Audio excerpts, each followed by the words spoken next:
Forget New Year, New You. This season is about slowing down, locking the doors, and cozying up at home with the one you really want to do nothing with. Your dog.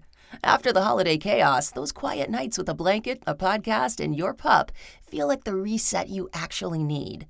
Ollie helps make those moments easier with fresh protein-packed meals made from real human-grade ingredients, so your dog can enjoy some quality comfort food too.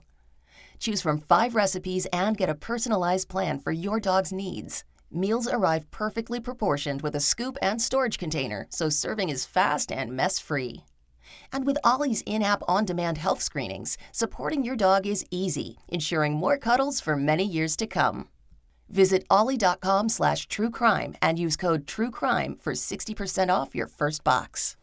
This episode is once again sponsored by Lifeway Kefir, those delicious little dairy drinks that you can find in the dairy aisle of your local grocery store. Kefir is high in protein. An 8-ounce serving of Lifeway low-fat kefir contains 11 grams of natural protein. And not only that, but a single serving of Lifeway kefir provides 30% of your daily calcium needs. All of Lifeway's products are gluten-free and 99% lactose-free. And if you go to lifewaykefir.com/courtjunkie, you can redeem a coupon, especially for you court junkies. That's Lifeway, KEFIR.com/courtjunkie. Hi, this is Jillian, and you are listening to episode 15, part 2 of the Court Junkie podcast. Before we get started, I want to thank all of you for listening, subscribing, sharing with your friends, leaving me reviews, and donating. If you haven't yet listened to episode 15, part 1, go ahead and listen to that one first, before you listen to this episode. And if you want to discuss this case, along with any others, please consider joining our Facebook discussion group. Just go to courtjunkie.com/Facebook. We left off in the last episode with the conviction of Heather Mack and her boyfriend, Tommy Schaefer, for the murder of Heather's mother, 62-year-old Sheila Von Weise-Mack. I told you at the end of that episode that this case was far from over. Even though Heather and Tommy were found guilty, and even though they were both sentenced, Heather to 10 years and Tommy to 18, there's still a lot to cover, including some additional damning evidence against them and a third arrest. In September 2015, that third arrest was made, and it was something that no one had been expecting. Tommy's cousin, 24-year-old Robert Ryan Justin Bibbs, also known as just Ryan, was arrested in Chicago. He was charged with conspiracy to commit the murder of a U.S. citizen on foreign soil. Prosecutors said that Ryan had plotted with Tommy and Heather on how to kill Sheila so that they could get her money, which, according to prosecutors, they mistakenly believed to be as much as $11 million. So it turns out authorities in Indonesia weren't the only ones investigating this case. The FBI back in the U.S. was too. And here's how that went down. About 4 months prior to Heather and Tommy's trial, in December of 2014, FBI agents interviewed Ryan at his home in Chicago. Ryan initially denied knowing anything about the murder, and when agents confronted him with his own text messages, he claimed that other people often used his phone. But after a while, Ryan admitted that he had sent some of the texts, and he admitted that Tommy and Heather had talked about killing Sheila prior to leaving for Bali. He said that Tommy had told him that Heather had said that she was going to try and get rid of her mom while on the vacation.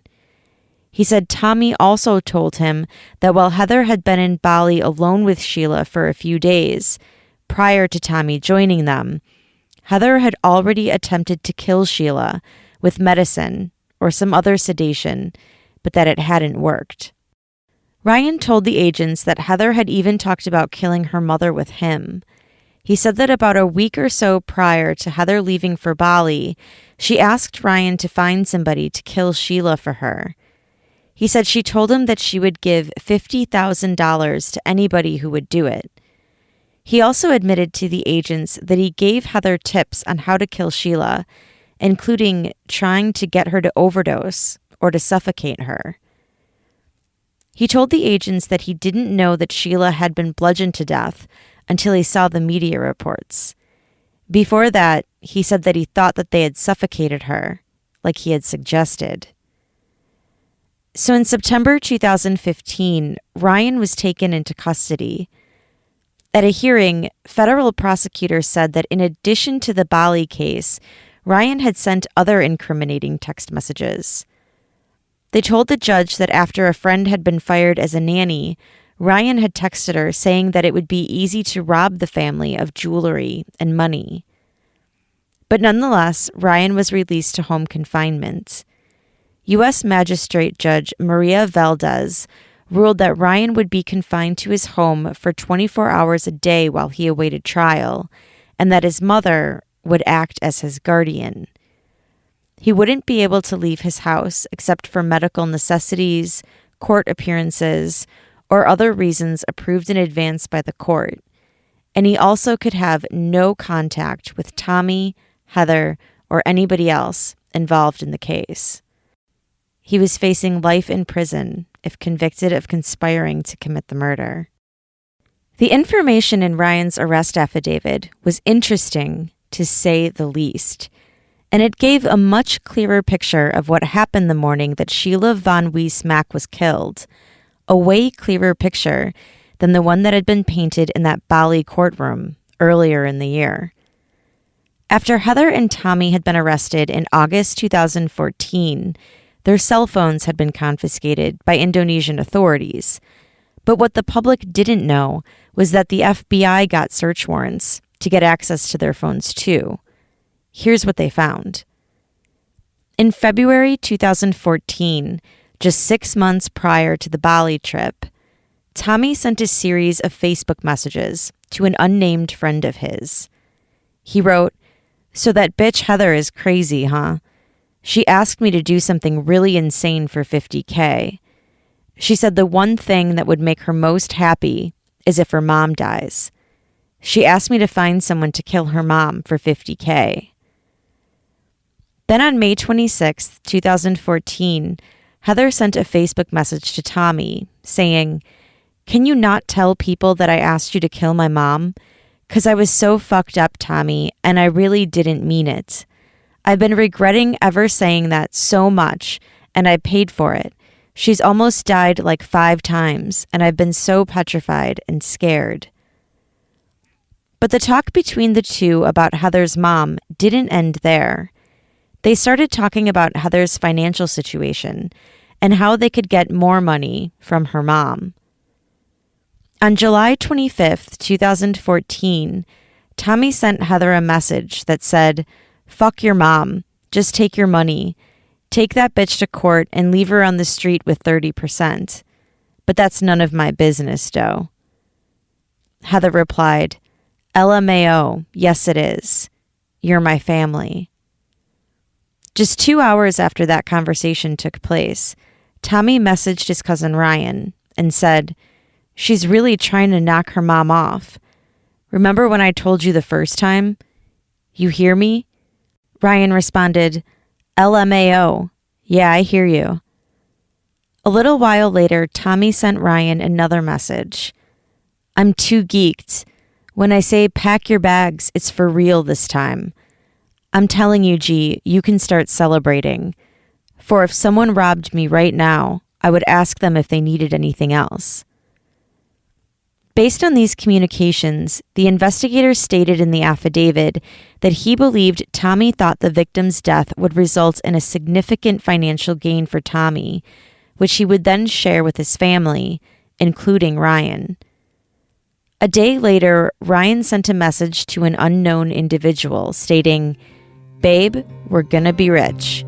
Heed those words."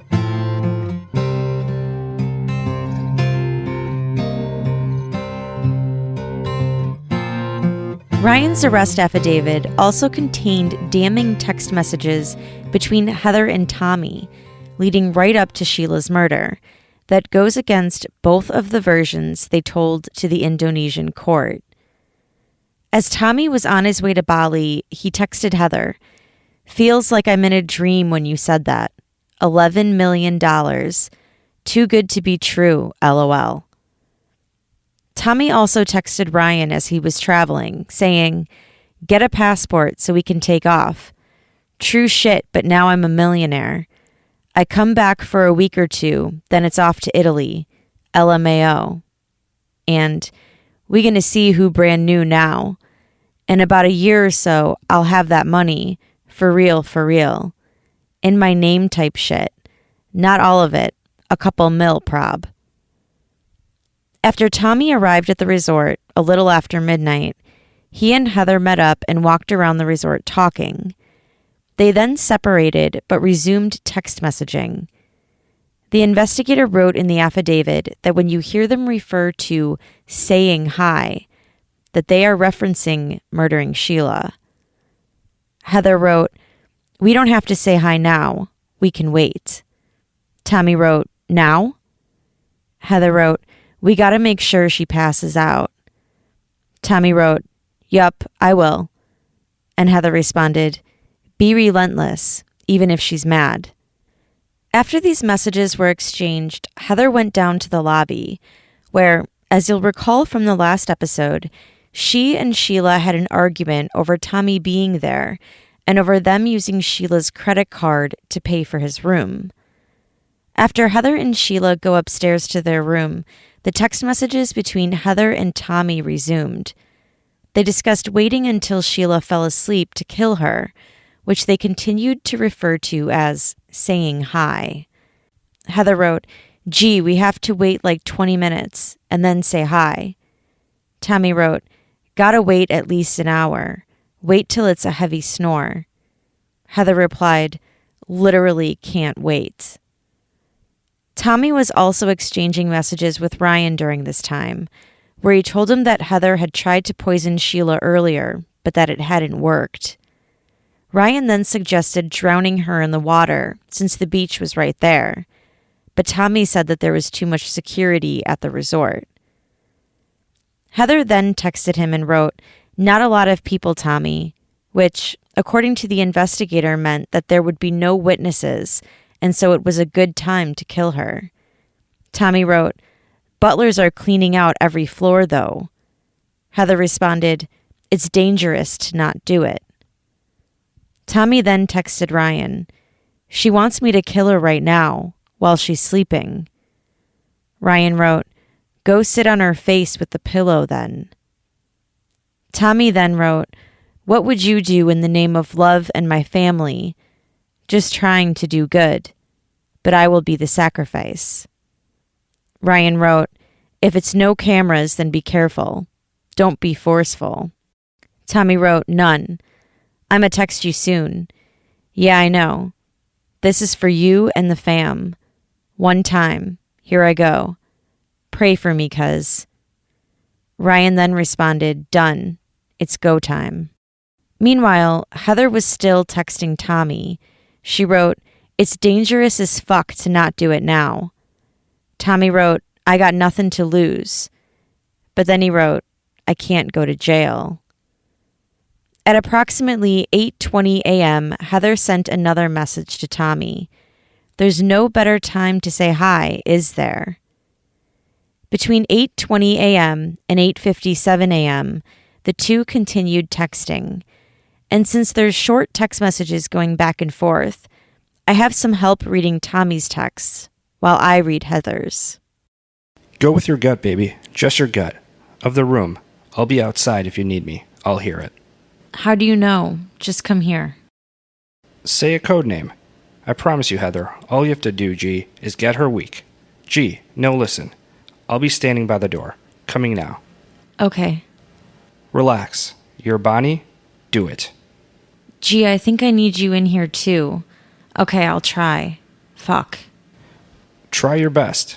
We got nothing to lose right now. Trust me, baby. I got you. Can you whack her in the head with a big-ass pole?" "Can you?" "Yes."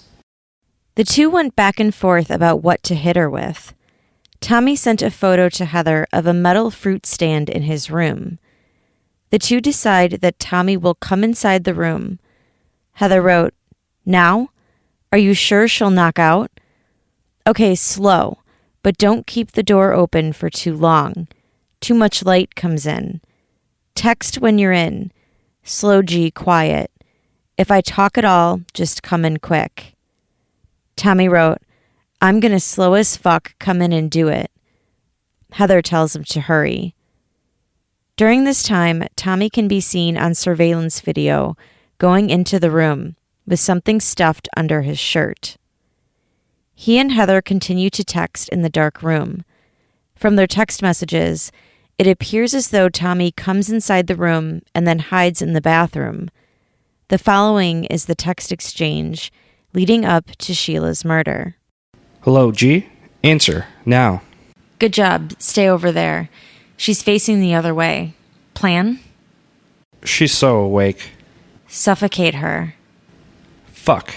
I gotta hit her. Can't we suffocate her together? Do it now. Cause a ruckus. I'll come out of nowhere.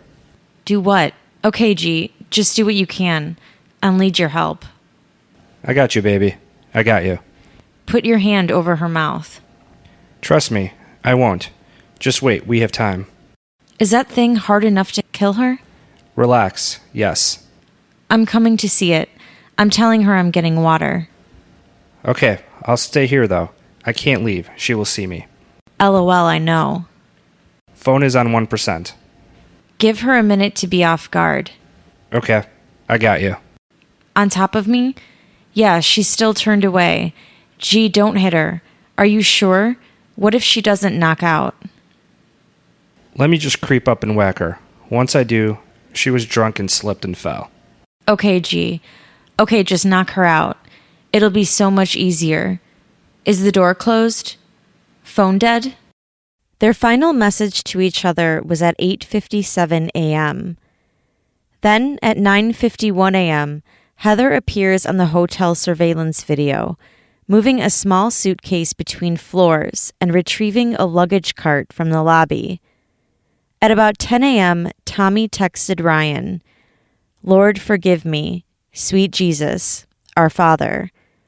Ryan said, "Holy shit, what's good?"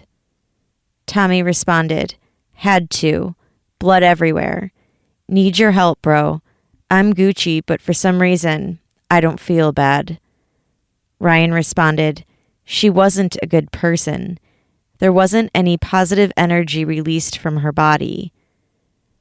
The two then start talking about the U.S. men's basketball team, with Tommy only referencing the murder once more, saying, "Gee, why don't I feel bad?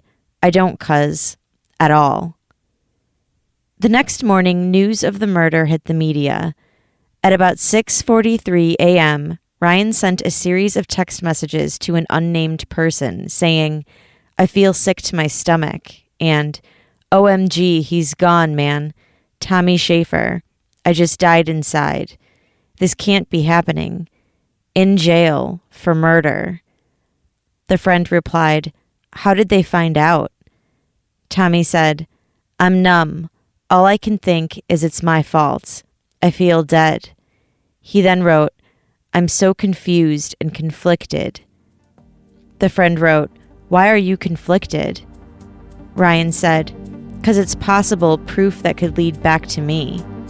The friend asked what proof that could be, and Ryan said, "Just texts."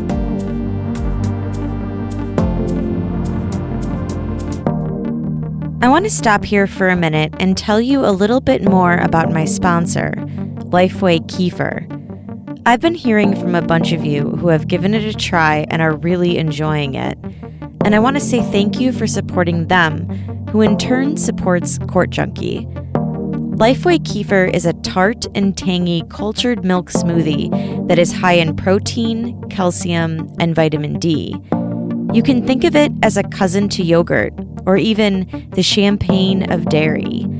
You can find them in your local grocery store in the dairy aisle, and you can get an exclusive deal just for Court Junkie listeners by going to lifewaykefir.com/courtjunkie. That's Lifeway, KEFIR.com/courtjunkie.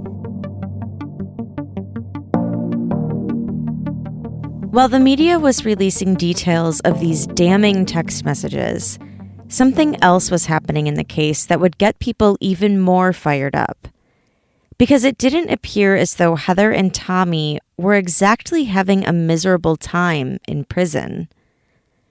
In August 2015, just 4 months after her conviction, Heather popped up on Instagram, posting photos of Stella, her daughter, and posing with other inmates. She was even responding to people who left her comments. One person commented on an Instagram photo, "OMG, how was your trip to Bali? I bet it was killer." Heather responded writing, "LMAO, pretty bad at first, but it's better now. Thanks for asking."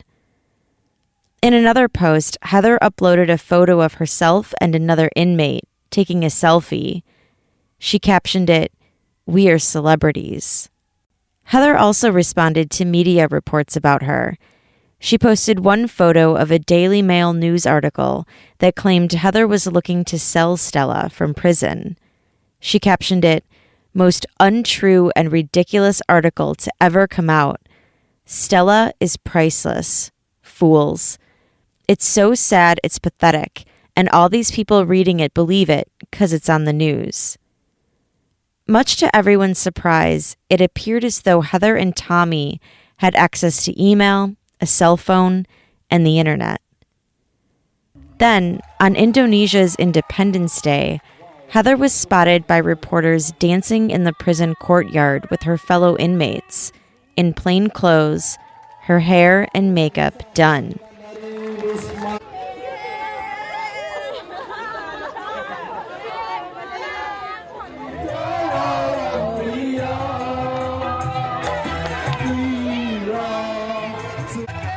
She was grinning from ear to ear and was even dancing with the guards, while Tommy stood watching them, holding baby Stella in his arms.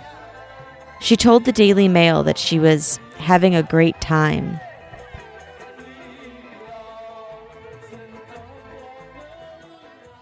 So, what kind of prison was this, where they could have access to the internet, actually hang out together, and even leave the prison itself? I spoke with Chris White, a journalist who has extensively covered this case and has actually been to the Kerobokan Prison many times. I wanted to know what this prison was really like. How was Heather able to be on the internet and leave her cell? Is bribery a big issue there? It's a strange system that in some ways you can have a lot more freedom than American prisons. You know, you can kind of visit their makeshift gym, you can keep yourself busy by doing yoga, art classes. You know, like someone like Tommy Schaefer, he helped to build the chapel in there, and he's really got into going to church, which a lot of the prison, you know, they usually go one or two ways: the drug way or the spiritual way. Chris told me that the more money you have at Kerobokan, the more freedoms you have too. And according to some news reports, Heather and Tommy were reportedly receiving money from supporters. It's very similar to non-Western prisons. You know, I've been to ones in South America that run. You get the horror stories of them, where effectively the prison is run by the prisoners, and you have to have money. You need effectively about, in US dollars, you need about $300 or $400 a month to live. If you haven't got the money, then you don't get a cell. You sleep outside the cell. I think money talk. You know, it's a poor country. So I'm not too sure whether it still happens, but, you know, for $50 or $100, you could smuggle in a prostitute. For $50 to $100, you can go out for a meal, which is crazy. You can pay as long. The thing about that, as long as the guards can come out as well, who doesn't want a day out? Yeah, I'll go out for a day out. So pay off two guards, and you all go out for a meal. Remember in the last episode, I told you about how Stella will be allowed to stay with Heather in her cell until she's 2 years old. Then she'll either be given to a family member or to a local family in Bali until Heather is released. I asked Chris if it was possible that Stella might be allowed to stay even longer. When Stella turns 2, she has to leave the prison. So I don't know whether you've seen the media. The latest update of that is she will leave the prison in the next couple of months, and she will either go to a local Indonesian family, which is the choice of Heather, or Tommy's mother has petitioned for custody of the child. Yeah, I saw that. And that's an Indonesian law, right? Like that's non-negotiable, or like they can't bribe their way out of it. Like no, you can only bribe yourself out of little things. Going out for a meal or something like that. You can't bribe yourself. If you can bribe them that, why can't you bribe yourself out of getting out of prison full stop? Since they've been in jail, Heather and Tommy have reportedly broken up, something that Heather confirmed on Instagram, of course. In September 2016, Heather gave an interview to Crime Watch Daily. She called the killing half premeditated and half not, and said that, "In my head, I never thought it was going to happen, but in my heart, sometimes I wanted it to." She reiterated the story they told in court, that they had told Sheila about the pregnancy and that Sheila got angry and started looking for a knife. She said Tommy hit Sheila over and over while she hid in the bathroom. She said afterwards, Tommy kept hugging her with blood on his shirt, and she said she was thinking, "Why is he hugging me with my mother's blood all over his shirt?" She said, "At that moment, I turned to ice and didn't melt for 6 months." The release of the text messages, of course, make this version of Heather's story hard to believe. Because based on those text messages, we know that there was, in fact, premeditation. About a month after that interview, in October 2016, reporters got their hands on a 6-page letter that Tommy reportedly wrote to a friend of his. In the letter, Tommy says that Heather spends all the money she has on drinks and that she does drugs in prison. He wrote that she does this while having sex with other women in her cell.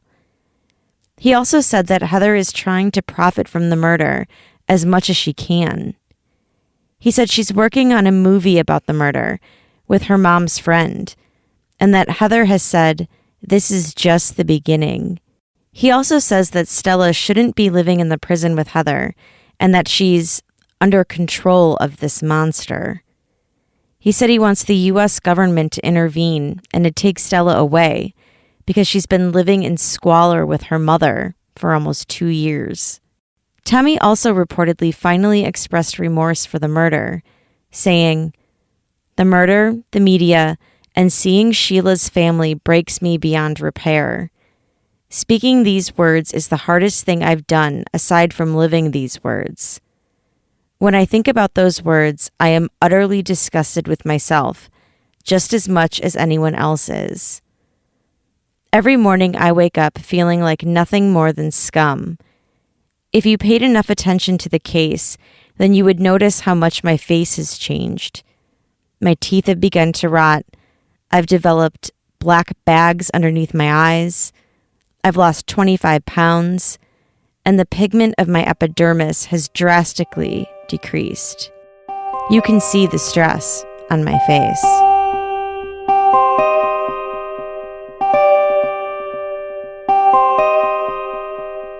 Heather's civil case with her uncle is still ongoing in Chicago.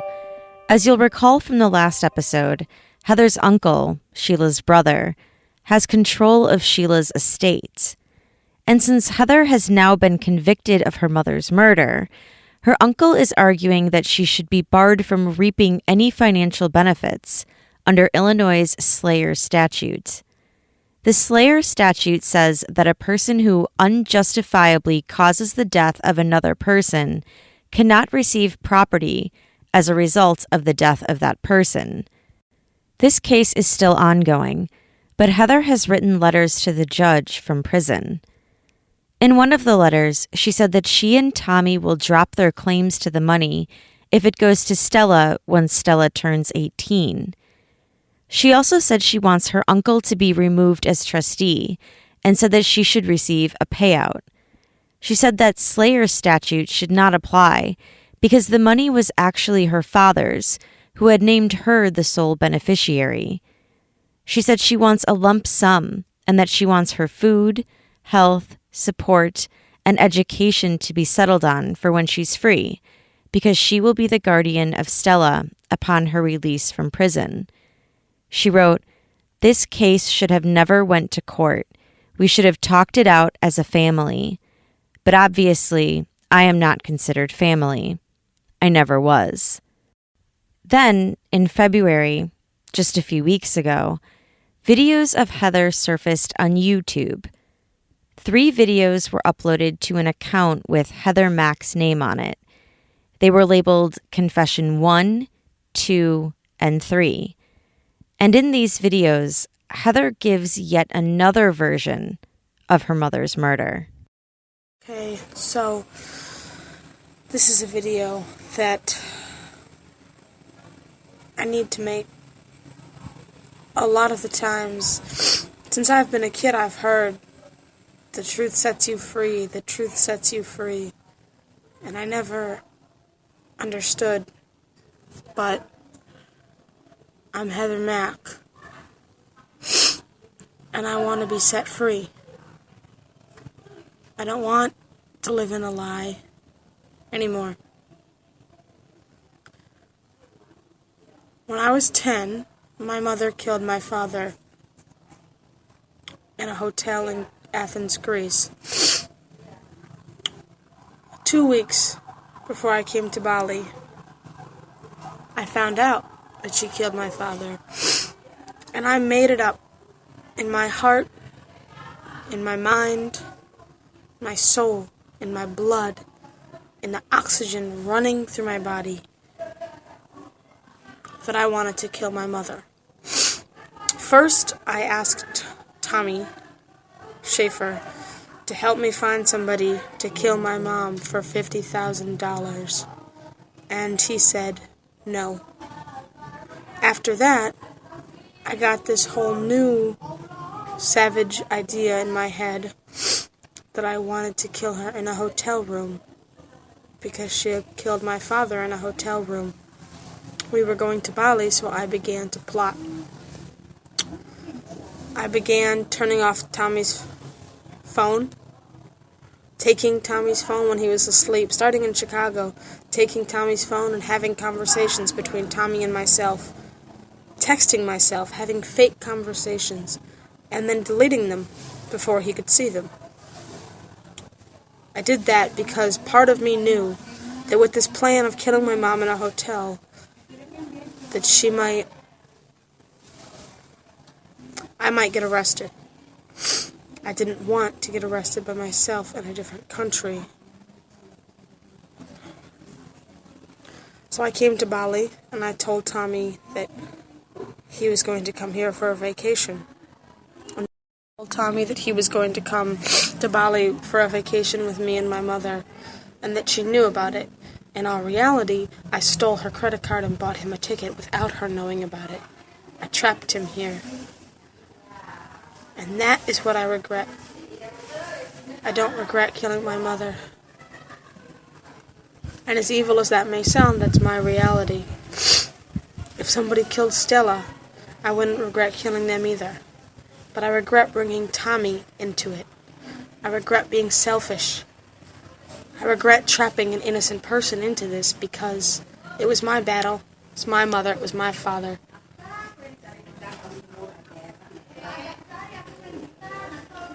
It was my mother. It was my father. It was my battle. I'm sorry to Tommy Schaefer for trapping him. Came to Bali. My mom found out. I killed her myself. And then I told Tommy that if he did not help me clean the room and get rid of the body, that I would tell the police that he did it. I would pay money to get him arrested. So he helped me clean it. He ran with me. In the court, the same thing happened. My lawyers and I, because of the fact that if I get money, if my article that I was charged with was not that I'm the one who killed her. I'm still entitled to the money, and therefore I can pay the lawyers more. So we told Tommy together, my lawyers and I, that if he didn't take the blame in the court, that he would get the death penalty. So he lied in the court because of me. My motivation for doing this was myself. It's from inside of me, and it's my battle. It wasn't Tommy's. Tommy's an innocent man. And an even more innocent man is Ryan, Tommy's cousin. I don't even know how he got involved in this, or why the FBI involved him, because he had absolutely nothing to do with any of it. He's innocent. I don't know if they wanted to sell a better story or what the FBI was on, but Tommy and Ryan are innocent. I'm not. And the only thing Tommy is not innocent of is hiding the body. And the only reason he did that is because of me. Because it was so burning and so deep in my heart, my plan, that I didn't think. I involved him, and I hurt him, and I hurt Stella. And I'm sorry, Tommy Schaefer. I'm sorry. I love you. I really love you, and if I could go back, I would do it myself. And I'm sorry that everyone who ever knew you now thinks you're a murderer when you're not. I'm sorry you won't be able to get a job. I'm sorry everybody thinks that you're some crazy killer. This is the truth. And whoever is watching this, don't hate Tommy. He's innocent. I'm not. I love you, Tommy. After these videos went viral, Heather's aunt and Sheila's sister spoke out, saying that the things Heather said in the videos about Sheila were absolutely not true, and that Sheila did not murder Heather's father. Heather's Indonesian attorney told People magazine that the content of the videos was fake, and that Heather had been coerced into making the videos by Tommy. He said that Heather put a handwritten letter from Tommy in front of her to read, and that the entire confession was actually written by Tommy. He said another party had uploaded the videos to an account with the name Heather Mack in order to make it look as though Heather had uploaded them herself. But perhaps the damage has already been done. A public relations official from the Bali prosecutor's office told Reuters that if Heather is indeed the mastermind of the murder, as the videos claimed, the video can be used as evidence in the case, and her sentence can be made heavier than it is now. But Heather's problems don't even end there. According to reports, there is still an ongoing federal probe of the case back here in Chicago, even though Heather and Tommy have already been convicted in an Indonesian court. Federal authorities have even flown Indonesian law enforcement officials to Chicago at least twice to help them with their investigation. It's unclear what exactly they're investigating and what charges Heather and Tommy might be facing back here, if any. There's no extradition treaty between Indonesia and the U.S., but according to recent posts on Heather's Instagram, she says she's planning on returning to Chicago one day. The question is, will she be free when she does? Ryan has since pleaded guilty to conspiracy to kill a person in a foreign country, conspiracy to commit foreign murder of a national of the United States, and solicitation of a crime of violence. He's set to be sentenced in May. It's hard to try not to get into the minds of Heather, Tommy, and Ryan, three people who actively talked about and then followed through with taking the life of somebody else, seemingly feeling no remorse about it. And they didn't just take Sheila's life, they also ruined countless other lives. Sheila's family, Sheila's friends, not to mention their own families and friends. We may never know what drove them to kill, or why Heather wanted her mother dead so badly. Was it because of the money, or was it something more sinister? Even as I conclude this episode, this case is still far from over. Heather's sentence, if it remains the same, will be over in just a few years. She'll still be young enough to have a full life ahead of her. But what will happen once her sentence is over? Will she face charges in the U.S., or will she be free to go live her life without a mother and without Stella's grandmother? And then there's Stella. She only has a few months until she turns 2 years old, and already the courts are trying to decide what will happen to her. If Heather has her way, she'll remain in Bali with a foster family, so to speak, where she can still visit with her mom until her sentence is over. And if Tommy has his way, then his mom will take her. She recently filed documents in court to fight for custody. But regardless of Stella's physical whereabouts, she will undoubtedly be forever affected by her mother's actions. And that's all for this episode. But that's not all for the discussion. I'm curious to know what you all think about this case. What do you think the motive for Sheila's murder was? Do you believe Heather's YouTube confession, or do you think that she was coerced by Tommy? Was Heather really the mastermind, or was Tommy? Let me know. We'll definitely be talking about it in my Facebook group. Just go to courtjunkie.com/Facebook to join. And you can also find me on Twitter @courtjunkiepod. A special thank you to Chris White for speaking with me about the Kerobokan Prison. You can check out his work at thisischriswhite.com. And I also want to thank some more of my Patreon supporters: Kevin, Lena, Brooke, Amy, and Carmelita. Thank you so much for your support. If you'd like to donate to this podcast for as little as $1 a month, please go to courtjunkie.com/support to become a patron. All patrons get early access to these episodes and get to hear them without any ads. That's courtjunkie.com/support. Thanks to all of you for listening. Until next time.